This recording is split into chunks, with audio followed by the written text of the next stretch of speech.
Assalomu alaykum hammaga. YouTube kanalimga xush kelibsizlar. Bugun obloshkada ko'rganinglardek, eng budjetli va Yandexga eng mos ikkita modelni ko'rib chiqamiz. Bu degani bu telefonlar faqat Yandex uchun emas, ya'ni xalqbob, narxiga nisbatan ancha yaxshi va o'rtacha 3 yildan 5 yilgacha umr yetadigan amakilarimiz, yoshi kattaroq dodalarimiz yoki endi maktabga chiqayotgan 5-6-sinf, umuman kollej institutda o'qiydigan bolalar uchun ham kerakli har bitta funksiyasi bor bo'lgan modellar. Bu ikkita model Samsung va Redmi ga tegishli bo'lib, Galaxy A17 hamda Redmi 15 modellari bo'ladi. Ikkalasi ham qora rangda. Hozir ochib birinchi ko'rishim, ikkalasini qora rangini hali ko'rmaganman. Hozir sizlar bilan bitta-bitta ko'rib chiqamiz.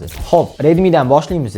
Redmi telefonimiz nima deyapti? 1.840.000 so'mga biz olishimiz mumkin bo'lgan narsalar. 1 yil ofitsialniy garantiya, 7000 talik batareyka, Full HD 6.9 displey hamda 128 GB li doimiy xotira. Operativkasi bo'lsa, xalq tilida aytganda 6 GB. Bu yoqda va'da berishyapti, 6+6 qilsa ham bo'ladi. Endi tashqi ko'rinishiga kelamiz.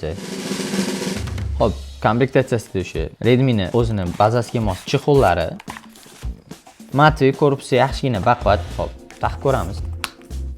Bazaviy Android chiroyli deb o'ylayman. Endi Redmi'ning o'ziga xos, Redmi'ning o'ziga xosligi mana shu oxirgi 3 yilda shakllandi. Ungacha har doim kundan-kun ko'chirib yurgan. Bizda komplektatsiyada nimalar chiqadi desanglar, shu chexoli 33 vatli galovka. Bu yaxshi degani 33 watt chunki tez hisoblanadi ba'zi telefonlarga. SIM USB Type-C.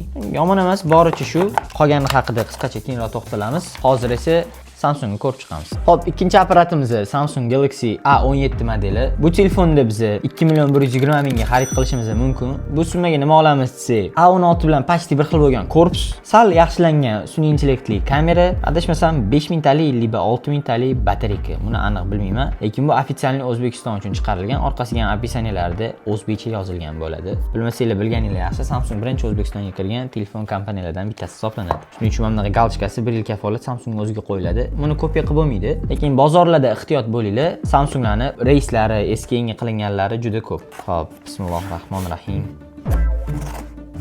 Ochdik. Tushgan. Tushmayapti. Xo'p, Galaxy A17 ni komplektatsiyasiga kelsak. Bu yoqda telefonimizni o'zi albatta. Telefonning komplektatsiyasida telefon bo'lmasa nima bo'ladi deyishlar mumkin, lekin bizda undan tashqari ключi bor, karta chiqaradigan va legendarniy sim. Shu bilan komplektatsiyamiz tugayapti. Hammaga rahmat. Bir ko'tiga tepib. To'y ertalabgacha bo'ladi. Degan akalar uchun xolos galovkasi bo'ladi.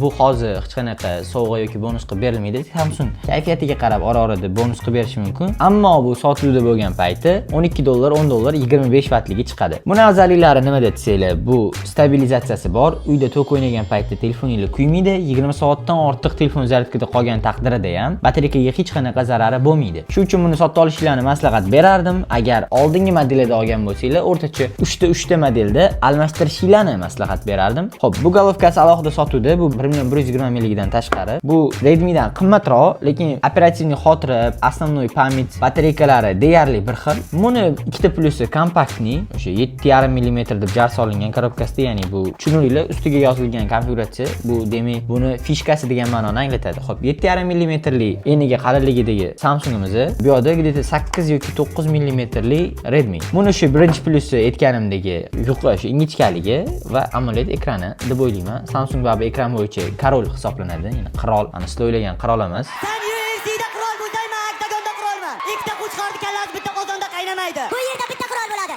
Eman. Bunaqa qirol emas. Shu ekran, chunki Apple da ham Samsung ekranlari turadi. Redmi bo'lsa, eng yaxshi plusi, ikkita plusi bunda batareykasi, 7000 talik batareyka. Ikkinchi plusi budjetli, zo'r apparat, narx bo'yicha o'sha komplektatsiyasida hamma mayda-chuddalari bor. Plus oilaviy apparat.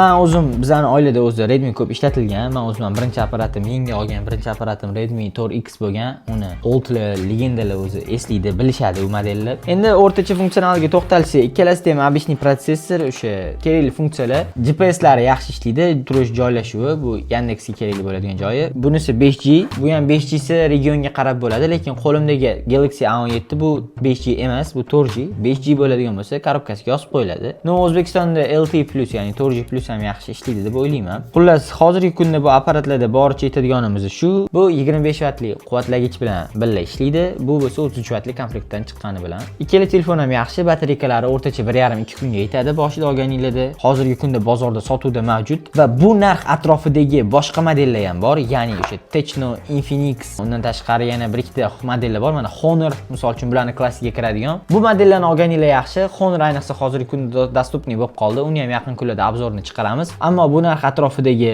shu narxda bo'ladi, sizga bo'laveradi deb o'sha Techno, Infinixlarni sotishsa, avvalo men maslahat berardim Google dan narxni check out qilishinglarni. Check out nima desanglar, tekshirishinglarni, chunki ertaga baribir olib qimmat olish hech kimga yoqmaydi. Ko'p qolganinglardan ko'ra deb aytaman, chunki bozorda shunaqa estetika shakllangan. Men bu yerda telefonlarni aytib o'tishimdan tashqari, bozor estetikasini ham sizga tushuntirib o'tib ketaman. Ertaga sotayotganinglarda, olmoqchi bo'lganinglarda qiynalmanglar deb. Samsungdagi o'sha minus taraflari aytgandek, bozorda reys ko'p, eski yangi qilib sotadiganlar ko'p Samsungda, chunki sikl sanamaydi, batareya ishlagani ko'rilmaydi. Bittasi biroz bersa ekran временно o'lga tushiradi. O'shanga ishonchli yaxshi joylardan garantiyalarni olinglar, iloji bo'lsa do'konning ishlaridan. Va ikkinchi tarafi bu narx atrofidagi Infinix, Techno modellarini sotib olmanglar. Sotib olsanglar bo'ladi, u modellar ham yaxshi, prosta ertaga qiynalishinglar mumkin. Uni chexolini qidirganda, nimadir bo'lsa, shu zaryadka u yoq bu yog'i ketib qolsa, zapchastlarini topishdi. Va undan tashqari farzandinglarga, jiyaninglarga ko'pchilik beradi. Shu berib qolsin desanglar, flagman modelni olganinglar yaxshi, shu Samsung,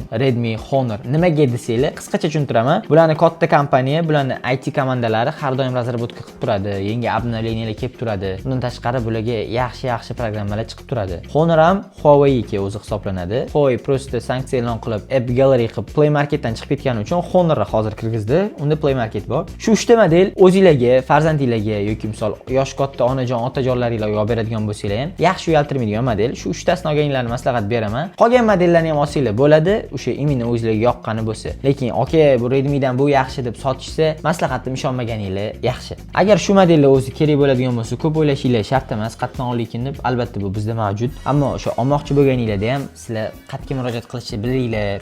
Ya'ni YouTube bozorida hozir telefon texnika bo'yicha aniq ma'lumotlar kam bo'lgani uchun biz chiqdik. Bunaqa yaxshi odamlarni topib olishlik uchun biz filtr qo'yib beramiz. Shunga nima deymiz endi? Ko'ringlar, olinglar, kuzatinglar, manfaatli bo'lishinglar. Instagramimiz, Telegramimiz hammasi opisaniyada bor. Shu qatorda YouTube'imizga ham obuna bo'ling. Xudo xohlasa shu videomizni 300 ta like yig'sa, bu telefonlarning ikkalasini ham solishtirib, suvga chidamli yoki qizishini, yana shunga o'xshash qiziq ma'lumotlarni chiqaramiz inshaalloh. O'yinni ham kuzatsa bo'ladi, lekin bu telefonlar o'yin uchun mo'ljallanmagan. Shu uchun biza asosiy kamerada, batareykada va navigator ishlaganda, ya'ni Yandex ishlaganda o'zini qanaqa tutishini ko'ramiz. Qiziq bo'lsa, qiziq bo'lishini xohlasanglar, ideyalar bo'lsa kommentda hoziroq yozib qoldiringlar va sizlar birinchi ishlatgan telefoninglar qaysi model bo'lganini ham komment yozib qoldirsanglar xursand bo'lardim. Bizga obuna bo'ling, obuna bo'lmagan bo'lsangiz, obuna bo'lganlarni ko'rsangiz rahmat deb qo'ying bizning nomimizdan va obuna bo'lgan hammaga rahmat. Like bosinglar, qo'ng'iroqchani yoqib qo'yinglar va keyingi videolarda ko'rishguncha.